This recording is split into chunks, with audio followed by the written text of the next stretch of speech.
Good. Okay, everyone, if you want to put your heads up, everyone can hear me. For those, yeah. There we are. Okay. Thank you, everyone, and thank you for joining us in the DataOps Theatre today. I'm getting thumbs up from the back as well. There we are. Perfect. Thank you for joining us for this panel, where we're going to be looking at the subject of, how do we get the best out of data science? We've got a panel here today in which we've got Megan, who's head of data science at BBC. We've got Mike, we're a little bit broadcasting focused here, but head of data science at Channel 4. We've got Shorful, who is a consultant, and I forgot the name of the business, Shorful, but there we are on that side. And we've got Richard at the end, that's part of Ascent there as well, and a consultant around data science and analytics. And we've been having a bit of a discussion up front, and I kind of posed to the panel here that 6-7 years ago, when we came to Big Data London, we had data scientists, the hottest topic of the show, the sexiest job title, and every year we've come back, we've seen the same failures or more failures, and we've been, we've got to get the data together, we've got to kind of start to get our engineering right, let's spend loads of money on engineering, get all this tech in, and then it's, we need more management, we need more data governance, let's bring all this stuff in. And I kind of sit with a lot of customers and businesses and think, well, none of us have really got to that utopia of data science yet. And will we ever get to it, and what's kind of stopping us? So I kind of asked the panel, they're in positions where they have deployed some data science across their organisations or organisations they've worked with. What do we think's the kind of key successes or key influences that have factored into that success? And I'll start with Megan, just moving to the left here. Yeah, I would like to start by saying that I don't think we've achieved the utopia. That's absolutely clear. I think that the successes that we've achieved, in particular in the BBC as an organisation, is that we're now talking about where data science can be meaningfully deployed and add value as an organisation at all levels, from leadership all the way through down to people in teams that can make that happen. I think the way that we've driven that success has largely been by initial incubator labs or projects where teams focus on a very, very particular problem area, very well defined. It's clear how you reach the kind of value add step. Where we're not at utopia is that we're not doing that across all of the opportunities as an organisation that we have, and we have an absolute wealth of different problems where additional data expertise, including data science, could add more value than it does at present. That, I think, is the space we're growing into, and I would say that 7 years has been transformative for us so far. We're so much further than we were 7 years ago. So we are, my friend, and it's interesting you say that, and when we spoke about it, Mike, you said in one area you've got it right, you've got it, it's there, but everywhere else you're just struggling from it. So what's been the success in that area, or what's made that area a little... So I wouldn't say it's perfect, far from it, but there's one part of our business, which is the more commercial side of the business, where we've had data science products in production for probably six years now, which I think was quite advanced for the industry. The reason I think that worked is because it was quite clear what the business wanted us to do, wanted us to build, and there was a really clear link to the value. And actually, there weren't too many blockers in terms of like systems or operationally to actually get the data science product in production and delivering value. And I think that kind of pull for the business was the biggest thing that made it possible. With the rest of the business, it's just a bit harder, and the link between a data solution to the business problems isn't quite as clear. And in some areas, the business maybe doesn't want to engage too much. They're quite happy not using data, and so those things make it much harder. So what we're doing at the moment is just a lot of engagement with the business, really trying to understand what they want, and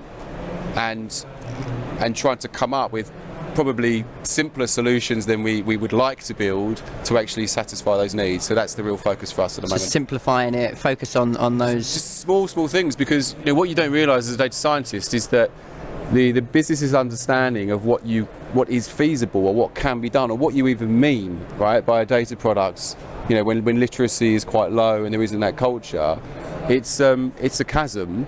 And so what you need to do is you need to build that bridge very, very slowly. And so you want to start with simple things that really solve problems, but don't try to change the way people work too much, and just softly build up to that. And just one for my OCD of not working down the line, and two because I saw him laughing at his head off of that comment. So I'm going to jump across to Richard and then come in there. Yeah. So Richard, for your side, laughing at that point, what have you seen has been the success factors in the organisations that you've kind of consulted with and worked with?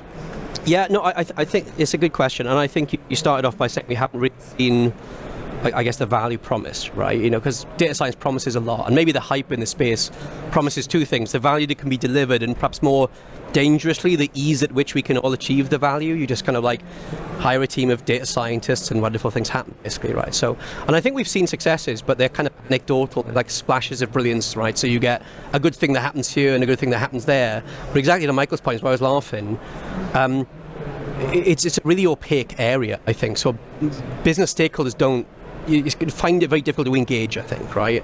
And so understand the language, understand the mechanisms and so on. So while there have been sparks of brilliance, they don't see the machine, I think. They don't understand the process. And therefore, we haven't, I don't know what the word is, but we probably haven't, as an industry, generated reliably consistent value, right, as opposed to splashes of value. And I think the big challenge for me, it comes back to Michael's point, which is, I think the biggest challenge in data science is that you end up brilliantly solving the wrong problem. And I think it happens all the time, right? And I think this is the challenge, because if you've got a business team who don't really understand what's possible with data, and you've got an analytic team, a data science team who is really focused on kind of working the data and modeling it and so on, you can get this real disconnect where the data science team does something brilliant, but it doesn't fundamentally answer the question that drives the behaviors that means you realize the value. And so for me, it's about nailing the right question and understanding that the success ultimately of data science is as much about culture and change as it is about code and algorithms. Sadly, right? I prefer to talk about code and algorithms, but that's the reality, I think, right? Yeah. Go on, yeah, no problem. Yeah, and I think it's that when people think of a data science project, it's probably some cool machine learning algorithm that's making predictions. But if you're not very mature in terms of using data, that isn't the first thing you should build. Right? You want to provide the business with some relatively straightforward insights, which means that maybe data science isn't the right thing. First of all, you need to get the house in order in terms of basic analytics. Just actually pick up on that. I think you're absolutely right, and I think the key is relevant, actionable insights. I did a project, many years ago. I was brought in this situation where a kind of I can't try and not mention the company, but the large kind of fashion house or department store, essentially, right, was selling clothes, and the data scientists had basically taken all the data, thrown every algorithm they can at it, and come up with things like, on a Wednesday, people with John buy more trousers. And the business is like, what would I do with that? So I think it's really about, that's what I mean, it's got to be really relevant to the business and really impactful, right? Yeah. And Shorful, when we spoke about that earlier today, you kind of said, put the question, is that data science? Are you data science team becoming an insights team, and is it, just an advancement of BI and MI? So what's been the successes you've seen, and where's the line for you around how complex does the model need to be considered a successful data science product? So I echo what Megan and Mike said. If you have a very narrow, defined problem, then data science works for that, because then what happens is the data scientist knows what they're building towards. So if it's to get customers to come back, if it's to get customers to spend more, if it's to put the right product in front of customers, that's a defined problem. Sorry, it's my mic. Yeah, so that's a very defined problem. And so what happens is, when you have these defined problems, it's easy for data scientists to go off and build around it. When the business has broader problems, if they're talking about things like we're losing market share, or is the mic not working? No. Do you want to Have we knocked this switch there? No? Still not working? Not working. Fine. Working? No. I think it's coming with another solution. Working? No. Oh, batteries. Do you want to talk? Talk to my head. Talk to your head. Can you guys hear me? Yes. Yeah, okay. So like I said, when the business has broad problems, it's very hard for data scientists to answer those because you can't code broad problems. So that's when things get broken up.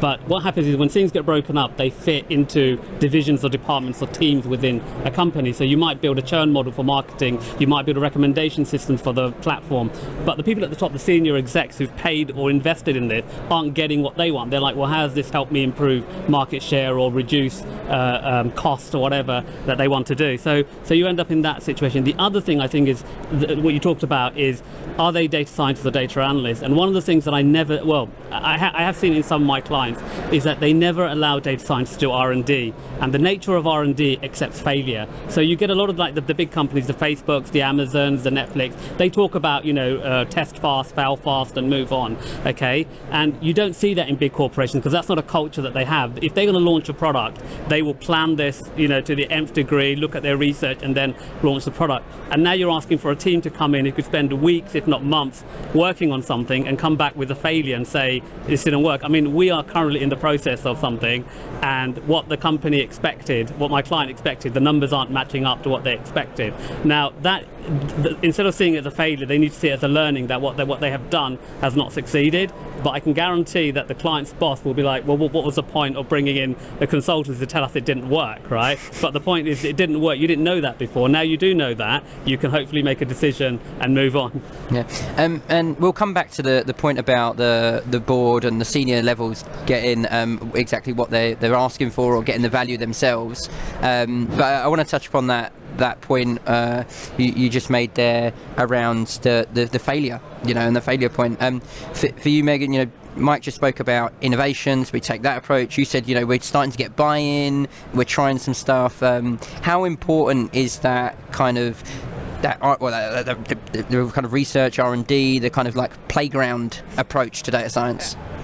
I am very lucky at the BBC that we've got a very well-established R&D team that's large, exceptionally talented, has lots of incredible machine learning specialists, able to keep up better than I ever possibly could with the latest developments.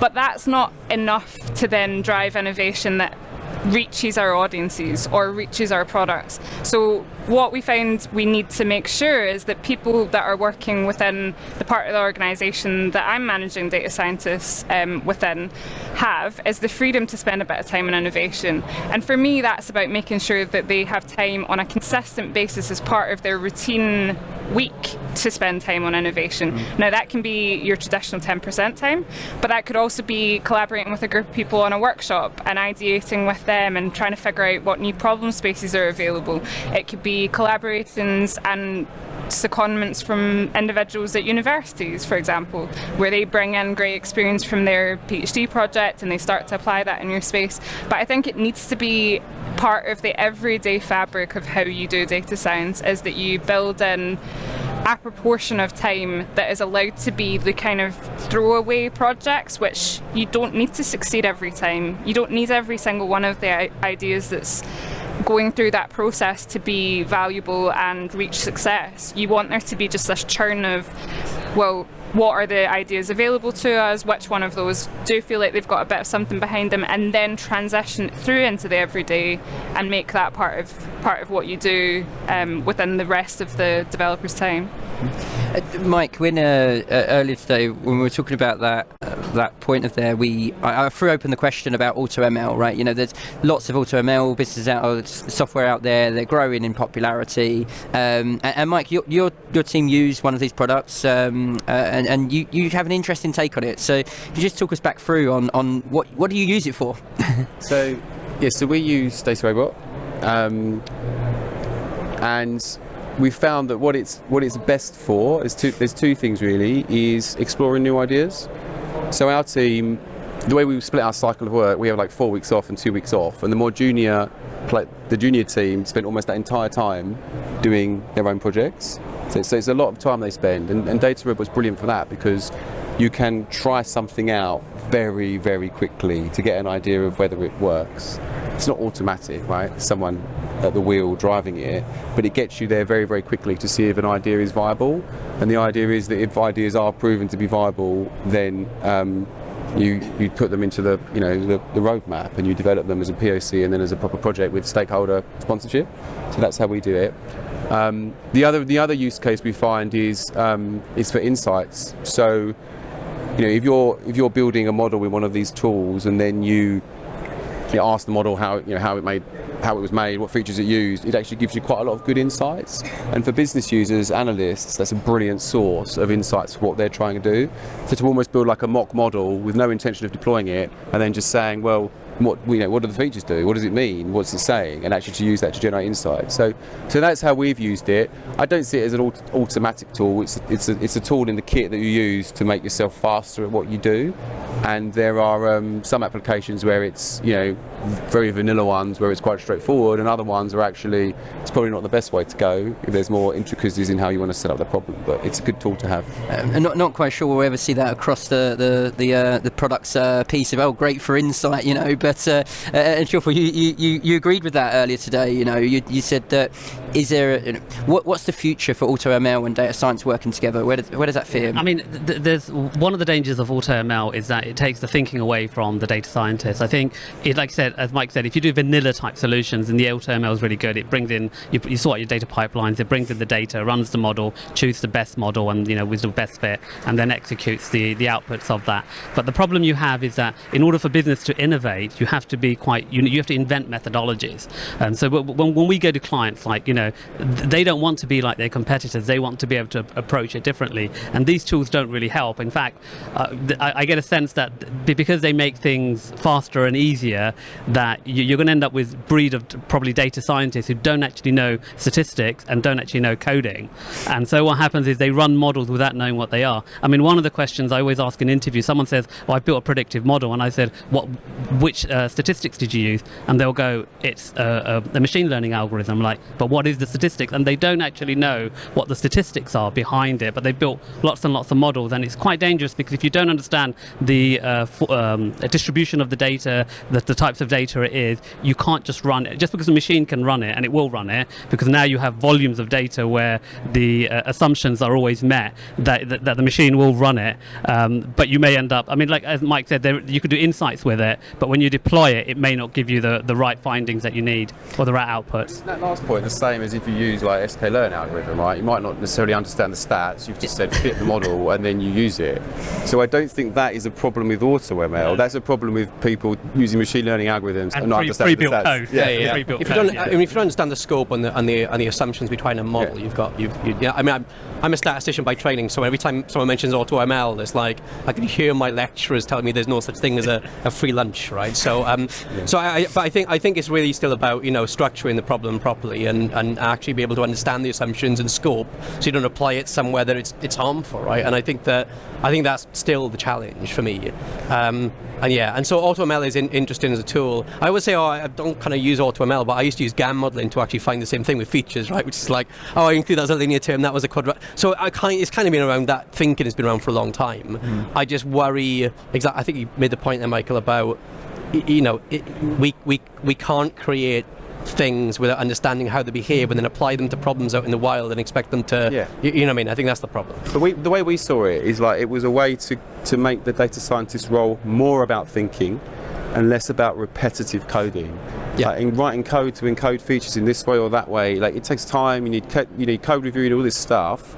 You get to the answer quicker. You might then need to go outside and completely recode and rebuild everything, but you found out which direction to go in more quickly. So our view was that it made the scientist role more about thinking and less about repetitive coding tasks. I think there's a real skill that's missing in the data science world, actually, which is, and I think it's really hard because it's not really taught well, I believe, in education, which is sort of abstraction of problem. How do you go from like a problem to a solution?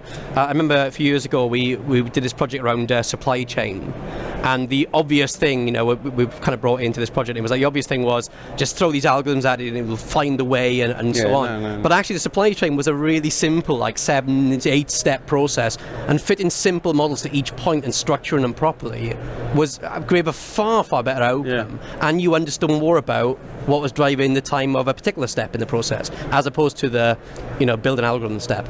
I think the point of the data scientist is still the creative role, and we still need the thinking, we still need that domain, exposure and experience coming across. And in our conversation earlier, I think, Megan, we breached upon the whole idea of, well, how do you, if you're using AutoML, how do you start to know or understand the kind of biases in your models, and from that, we were talking about the need for diverse talent and having a diverse data science team to actually make sure these biases don't exist.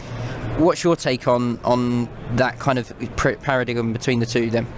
I think it comes back to something that Richard was saying about one of the most fundamental things that we can do to make sure data science delivers value is to keep looking at the right problems and to keep focusing our effort on the problem spaces where we're most likely to add value. I don't think an AutoML tool is going to get to a level of maturity being able to identify those things for us, and I think it still comes down to cross-functional, diverse teams to get to that side of things.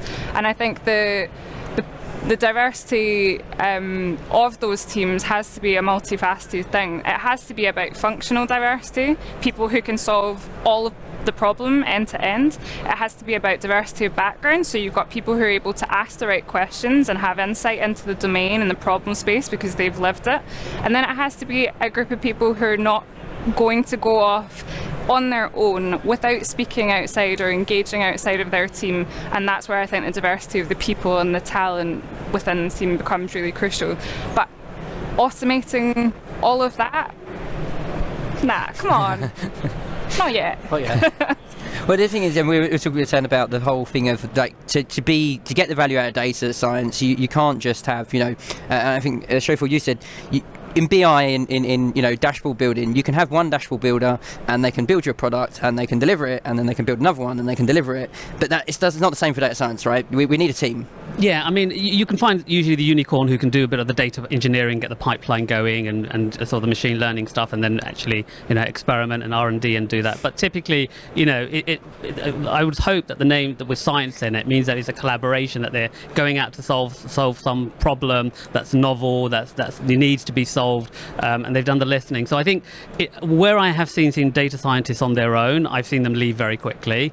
If data scientists are part of a broader data team or an analytics team, it works sometimes because they can bounce off, and the role doesn't define the person. Sometimes you have analysts who can do data science stuff and vice versa. But yeah, if you just have one data scientist, then it doesn't work. The other thing you find is obviously if you start off with one and then you hire loads more, you end up with very similar, because you go to the same places, because the one you hired was a success and then you want to grow, and so you end up not having a diverse data science team. And a lot of companies that I've been to, that just happens naturally. No one actually thinks about diversity. I think places like the BBC and Channel 4, they make it sort of an explicit criteria in terms of recruitment, but most companies don't have that mindset.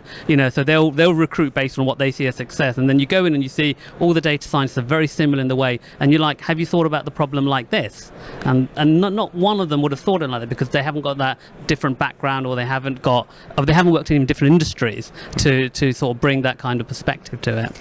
And we'll jump to Mike on that, and I won't ask you to reshare what we discussed earlier today, but certainly, Richard, for you, you've gone into a lot of businesses looking at data science teams. Do you see diverse data science teams? Are they more successful? Is that where you see some of the value coming out of data science?